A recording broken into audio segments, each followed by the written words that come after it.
Today on the Motherhood Clinic, I have the pleasure of speaking with Nancy Best.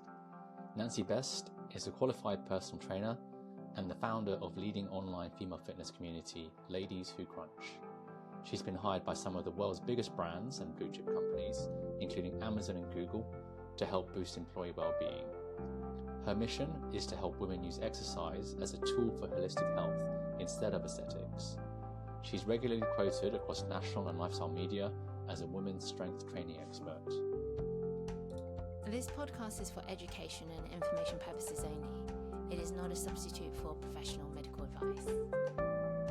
Welcome to the Motherhood Clinic, a podcast about caring for mothers after childbirth, led by clinical experience and real-life stories. If you're a new mom and ever asked yourself, is what I'm going through normal? Should I be worried? Or who should I ask for help? Then this podcast is for you. It's for anyone navigating those early weeks, months, or even years after having a baby. Each episode brings together voices from across the motherhood journey, from clinicians, experts, and mothers from all walks of life. We're here to help you feel more empowered in your unique motherhood journey. We believe in a better start to motherhood.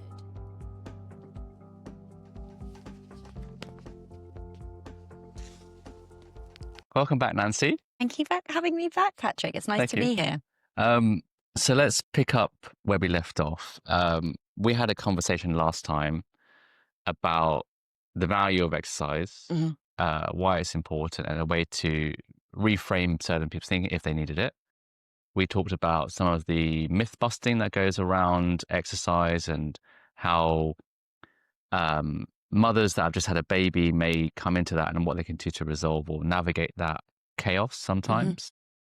But we felt what was missing was a very practical how-to of how to develop, maintain and grow certain habits in exercise. We've both worked with a lot of women that have different relationships with exercise, but also different relationships to motherhood.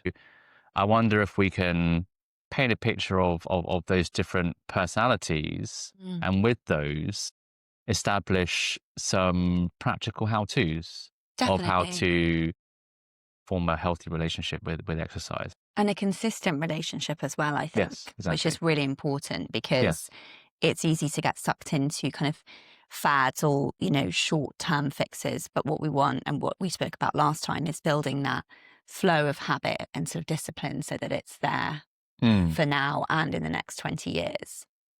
Cool. Let's have a go at that. I'll provide a broad maybe view of the type of people that, as I'm speaking with my wife and the people she deals with, and a bit of my own, and this is subjective, but I find that if I talk about us, like we're one persona which we're very anxious, because it's first time happy, don't know what's going to happen. Yeah, of course. So there's one group of people, if I think about us, which is it's first time happening for you. You want to get things right. Yes. So do your research. And the main thing you're looking for is some level of assurance of how to navigate this completely new world of we've got a new baby and how do I navigate exercise. That's one group. I think that one. You've got another group of people or mothers who are like the supermums. They're the guys that are smashing it at work. They got promoted to like director or partner at age 30. They probably run a few triathlons and the London Marathon. They've got their whole life planned out, and now they've also had, the baby, and it's just another part of their armory that they need to make the best out of. Yes. But I think sometimes the challenge there is everything in their life today up to that point has been hard work equals success. They really distilled down like this optimal way of being. And some of the challenge there is that, sometimes, certainly from our experience we had, is like no level of effort into you your have baby. To surrender. Exactly. That word I think comes up a lot in terms of this might not be something that you can just problem solve per se. And how do we try and work with those people who are just like, hey, I've got certain blocks of time. I'm really time poor. I have to make the best out of every opportunity I get. So how do I maximize and be really productive with that time? That's another group. You'll have the other ones, which is, this is just a whole new world, right? And oh my God, what the hell has just happened? You know, it was tough enough in this day and age to get by and to, you know, it's a competitive job market. Yeah. I've got the house, Yeah. I've got the bills, I've got people to care for, like above and below me. I've barely got enough time for myself. Yes. Like, how the hell do I even it's just overwhelmed with the amount of stuff that's going on. So how the hell do I add exercise on top of that too? That's maybe another group to think about. And then maybe the one where there's the more natural, like, hey, I want to be more in touch with myself and more of a holistic perspective. So I'm not necessarily anxious. I'm not super driven. I'm not overwhelmed, but I just want a more natural way to this way. So that's a subjective perspective. But hopefully there's a spectrum in there that everyone can find an element of themselves in. Totally. And maybe you're a bit of all of those, right? Yeah, and exactly. Then, every profile is unique. And as you say, there'll be people that are within those I've exercised all my life. I've never exercised, or I've got a really weird relationship with exercise. So I wonder if we kind of work through each of those ones, and then to hear from you, again, how do they begin? How do you grow? How do you be consistent? Just a bit of what you teach what you show to your people that come to you.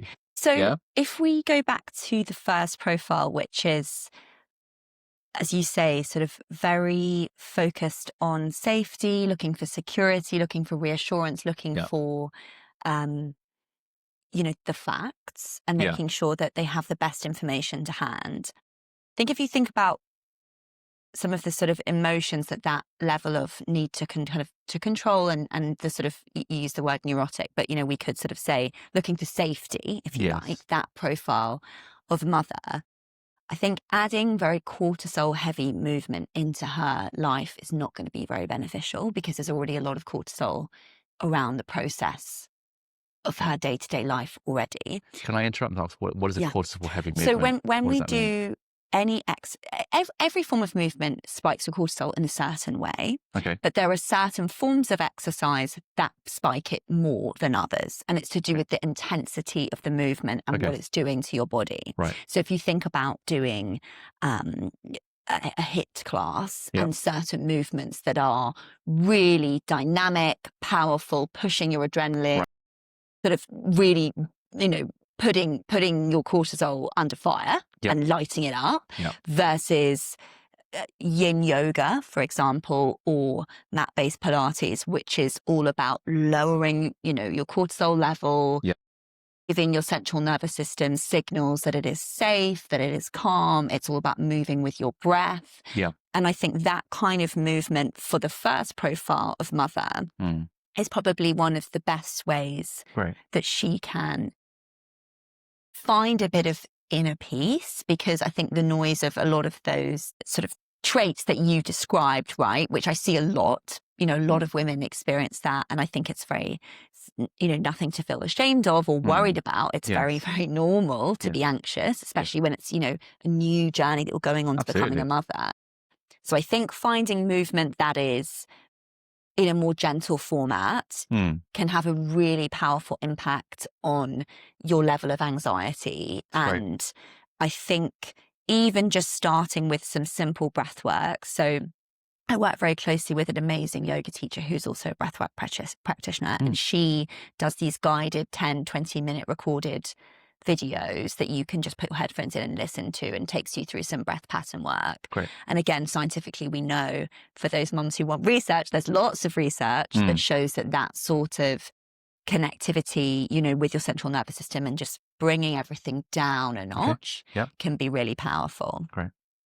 So I think if that's profile A, profile B, the Supermum, super high performer, optimizes every part of her life. This is probably my core customer. So the women that I am working with, who are predominantly, you know, the members of Ladies Who Crunch, and I work with one-to-one, these women are kicking ass. And they are constantly juggling 100 different plates.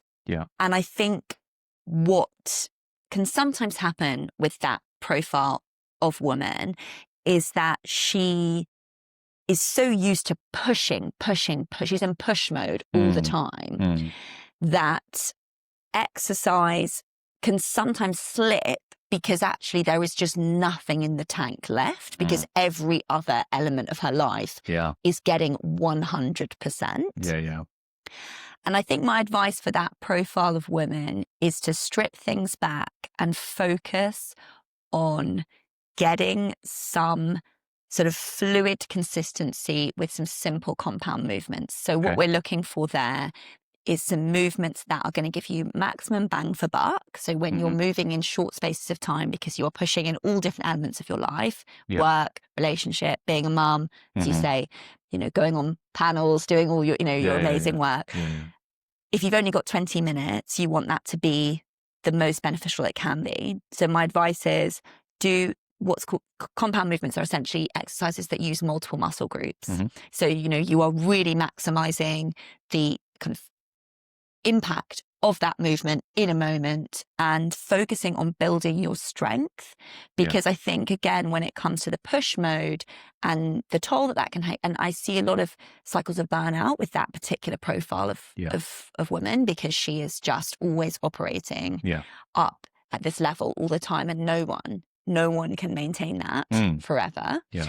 I think focusing on strength and building good muscle mass and really kind of connecting again with slow and controlled movement with dumbbells, kettlebells, even body weight training can be so helpful for building that resilience and building a little bit of an energy boost rather than another sort of drain, another thing for the body that is just pummeling it essentially. Because you've got to remember that if you're performing in a corporate context, in a professional context, that is still a huge workout in itself.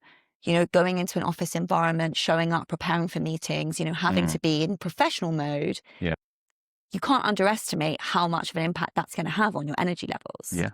Even though it can be super rewarding and, build you up in lots of different ways, it still takes a physical toll, particularly if you have a young child at home as well that you're juggling.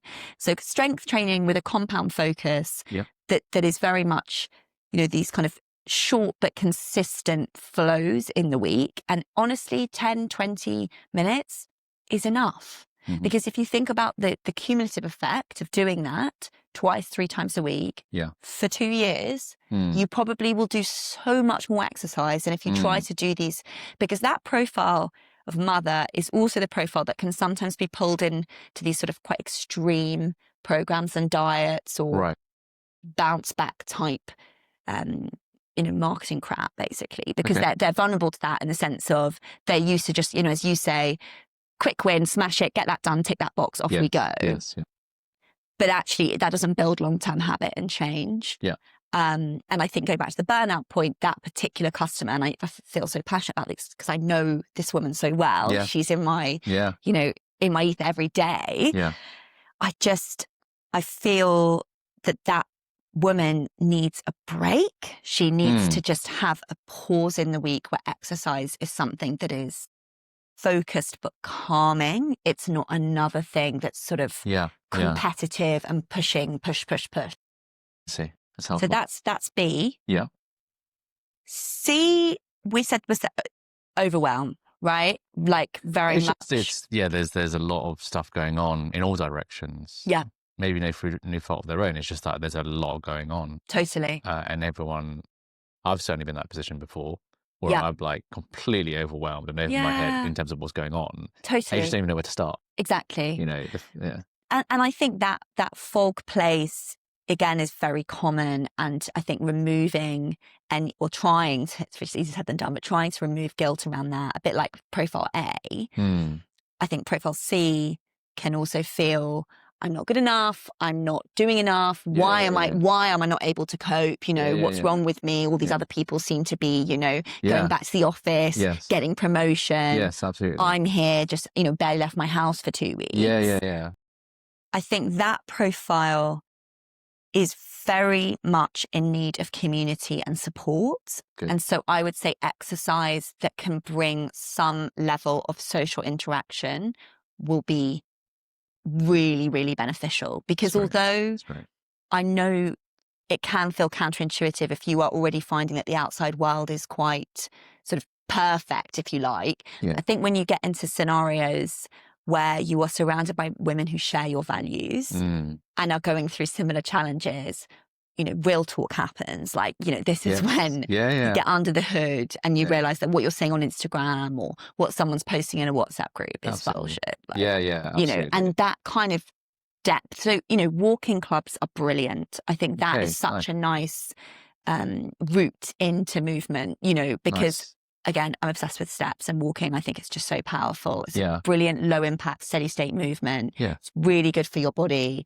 you know, should absolutely be seen as a valid form of exercise. Again, it comes back to, you know, what we talked about in our last podcast, that I think there's a lot of misunderstanding of what counts. Let me be really clear. Steps count. They're huge. They're really impactful. So, you know, Profile C, in the time of fog, the idea of them doing a compound set of movements, too much. Too much. Just another complicated, confusing, not quite sure what the hell I'm supposed to be doing here kind of thing.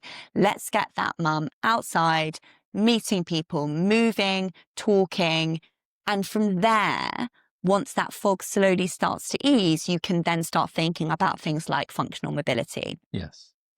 And that brings us on, I think, really nicely to the final profile, which is kind of Mother Nature type mother, from what you're saying, you know, very much, as you say, in tune with, you know, the kind of the physical and emotional changes being aligned to nature and perhaps being, you know, not medically led and wanting to really connect with the process in a more, I don't want to say spiritual way, but, you know, there's just a little bit of a different approach than perhaps profile A and profile B. And, you know, that sort of profile of mother, I find, actually has a pretty good relationship with their kind of body, and particularly if they've had a less sort of medically involved birth, they have perhaps got some practices, whether that's to do with hypnobirthing and breath work or particular yoga poses that they like to do.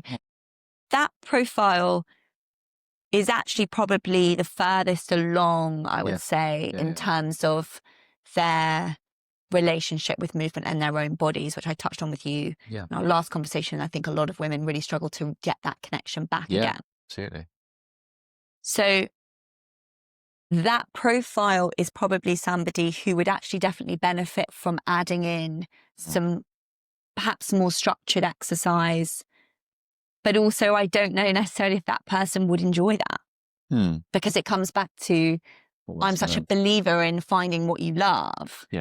And that, you know, whether at the profile, you know, D is the sort of the swimmer, the breathwork practitioner, the person who is really getting their child out in nature and moving fluidly. I don't necessarily know that they would want to do anything else. So, you know, if you're listening to that, exactly. And I think, you know, that's going to be a personal journey. But going back to the conversation we had in our last episode about, we definitely want to try to find some ways of building muscle strength because of those long-term health markers. So I would say for all profiles, there are definitely a couple of takeaways that are applicable to every woman. And that is that we know as women age, our bone density changes. Your risk of osteoporosis increases. And so we do need to consider laying down really good muscle tissue, 20s, 30s and 40s, ready for peri and postmenopause. And, you know, whether that happens in the first couple of years of motherhood or whether it happens much later, that's totally fine. But just, I would love that to be a takeaway for everyone listening, that it's really important process and consideration, no matter what of those profiles resonates with you, you know, of the four that we talked through. That's great. Thank you for that. I think that's very...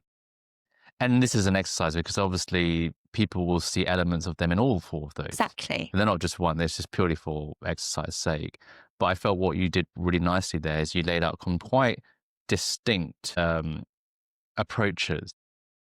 So exercise is not a one size fits all, which is everyone needs to do this. And what I take from what you talk about is understanding the need or your why for exercise. So is it to just optimize your workout like that for me? Is it more about more socially? And I'll come on to the community because I think there's a very big aspect there.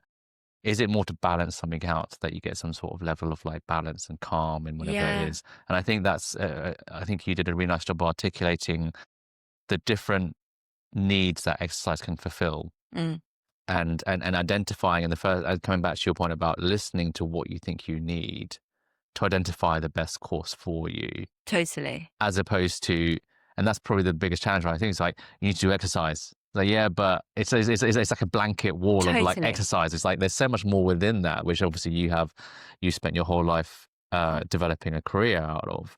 And I think it's starting to chip away at that banner of exercise, and actually there's so many roots and levels to that and nuances to that, and that's why variety. So in terms of the kind of the program that I've developed in Ladies Who Crunch and what I want to offer women is variety and choice, because I think that's so important. So quite often, because from a marketing perspective, it's actually much more commercially viable to have this kind of do this one thing, rinse and repeat, do it my way, or or it's all going to, it's not going to work. You have to kind of follow this rigid process. Whereas my approach is give people a breadth of quality options. Of course, we do need to make sure it's rooted in evidence and you're not just making up random forms of, movement just for kind of a TikTok trend.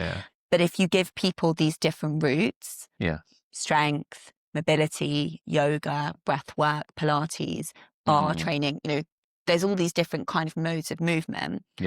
You then know that, as you say, people can develop their own personal relationship with certain things. So I have members who don't do any classes in this pillar and only do these ones. I have some members who like to do a bit of everything. And I have some who literally just do breath work. They don't do any movement of any other kind, but that for them is their time, their leveler. Exactly. And from a long-term health perspective, that is, giving them stress relief. It's helping them cope with, with the hormonal fluctuations of postpartum. Good. That's really helpful. And again, it gets beyond like the TikTok, which is like, everyone was like, do these 5 things, or the top 3 things you have to do. And it's like, it's complete BS, because I get why they do it, because that's the clickbait, right? Yeah. And I think it comes back to, as you said, is an understanding of what you need in the first place. And also, I think accepting that might evolve and change. Yeah. So something that I think is also worthwhile mentioning when we come to look at all of these profiles is that looking back to the past can be helpful, but it's also really important to be able to look forward and look at where you're at right now today, and trying to hold yourself to standards or routines that you had before you became a parent is really unhelpful, because everything has changed.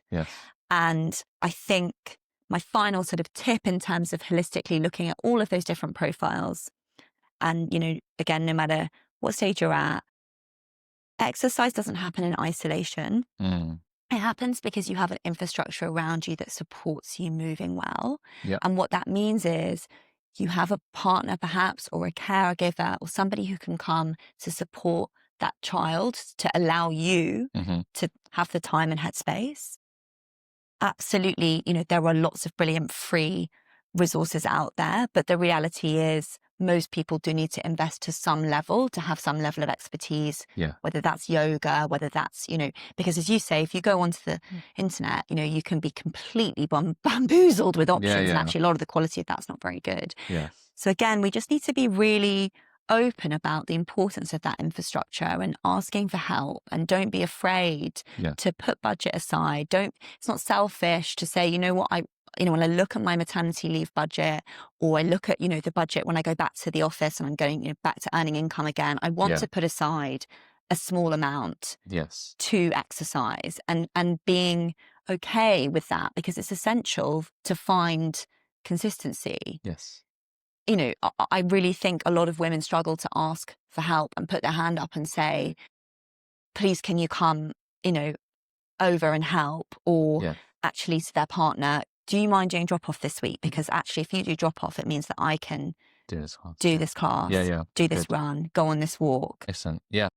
We hear that time and again, this idea of permission and emotional permission to do something. I think that's a really important point.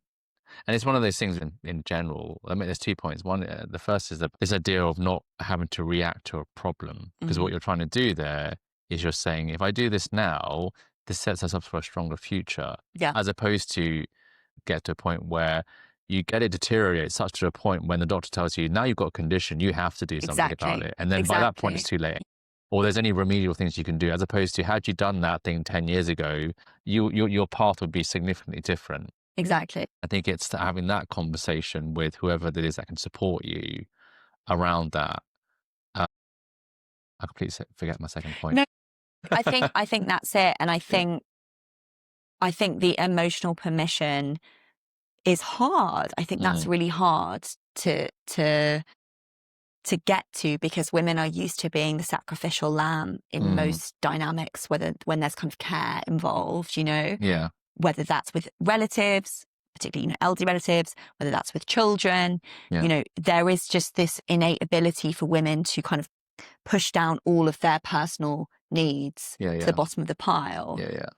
And realizing, which is, I guess, what we spoke about a lot in our last conversation, realizing that this is not about aesthetics or vanity. This is about laying down really important milestones and brickwork for the future. And actually, I think when you look at relationship data around couples, there is a lot of really powerful research about couples that have healthy habits. Both kind of as a connected pair, but also as individuals. The longevity of their relationship, the depth of their relationship is so improved.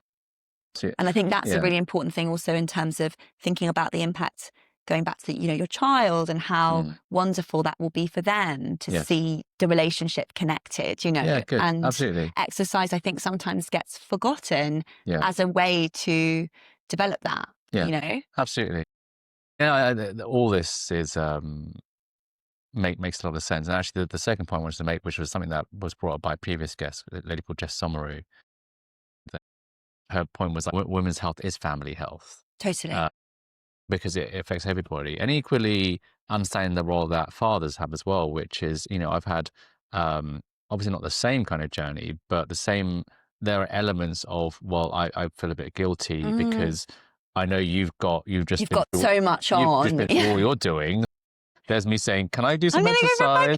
But it's that appreciation of what this is doing, because you guys are, I mean, when I say us, we're a family unit. And so whatever you're doing, you're trying to support. Ultimately, it's not about an individual being selfish. It's about you guys, what you need to contribute better together. And I had to go through an element of relearning that as well, because you kind of want to do your best, and you're a bit worried that, oh, she might think that, or he might think this, and you don't really, what's left unsaid never gets addressed, right? No, exactly. And so I exactly. do recognize that is an absolute issue. I hear a lot from new mothers, which is their own instinct is something to go up against, both as a new mother and a new father. It's like, well, everything's about the baby, right? So, you can forget your Pilates lesson for today because the baby's got needs you, whatever. Maybe you can forget your 5K back because there are bigger needs in front of you. And that sense of urgency will always trump the long-term trajectory of like, well, that 10 minutes every day for the next 2 years. I was like, well, this happens today. And I think it's making time for it and blocking it in as something important. And having somebody hold you to account in a nice way as well. So whether that is a partner or a friend, or a community element where you've got other examples of people in similar scenarios to you who are managing, to slot it in as a reminder. I think that's really powerful. We actually, every year we do a sort of summer program challenge, and I offer people the chance of having an accountability partner. And it's essentially a sort of, a buddy, right? To keep you on the program, checking in. And it's not about perfection, because everybody's going to, go on holiday, have a few deviations. But it's that sense that, in a loving way, somebody's checking in with you and just saying, have you done it this week? And I think whether that is your partner, and sounds like, you have a very positive conversation around exercise in your house, and I do too. But if that's not something that you and your partner are talking about, or maybe you're solo parenting, find other people who can lovingly keep you accountable on that, because it's really important for the whole family, as you say, the whole family unit. Yeah. Great. So I think I'll probably round out there. And I think the last point, but that role of, we talked about community, that really struck with me and people that I can think of. And it builds into this notion of accountability, because if there's a group walk, you don't want to let people down. So I've signed up for that and I want to do that. But I think, again, the role of, or the potential value of exercise to also fulfill not just your physical needs, but then emotional and social and psychological. And as saying, as you're walking, you can discuss everything. You have that person an hour potentially, or however long you've got, to really get into the conversation. Yeah. Because let's say something is going on at home which you're not really comfortable. If you only got 15 minutes, you're not going to like dive in straight away. No, but a long walk is you're ticking so many boxes. Exactly. And so I've certainly seen sports as one way to do that as well. But hopefully that's a bit of inspiration. I appreciate you've given different ways for people to look at exercise. Again, it's not just one banner. Like, there's so many flavors and differences of that. And so someone can hopefully look in and think, okay, I could maybe start here. Exactly. Or rather starting with myself to understand what my nature is and what my needs are. And to then choose a path. Totally. So thank you. Well, I hope that's helpful. And if anybody needs to share this episode with somebody, you know, as a bit of a reminder, they absolutely should, because it could be, as you say, as you listening to this conversation, you think, oh, you know, a friend or family member really needs that reminder. Yes. Then, you know, send it over. Yeah. And please tell people about where they can find you, what you do, where you are. More. The best way to find out more is on my website, so www.ladieswhocrunch.co.uk. I'm also on Instagram, and I reply to as many DMs as I can. So if you've got specific questions, if you've listened to the episode, I'd love to hear from you. And those are the two main routes really, and you can check out. So it's just @ladieswhocrunch_.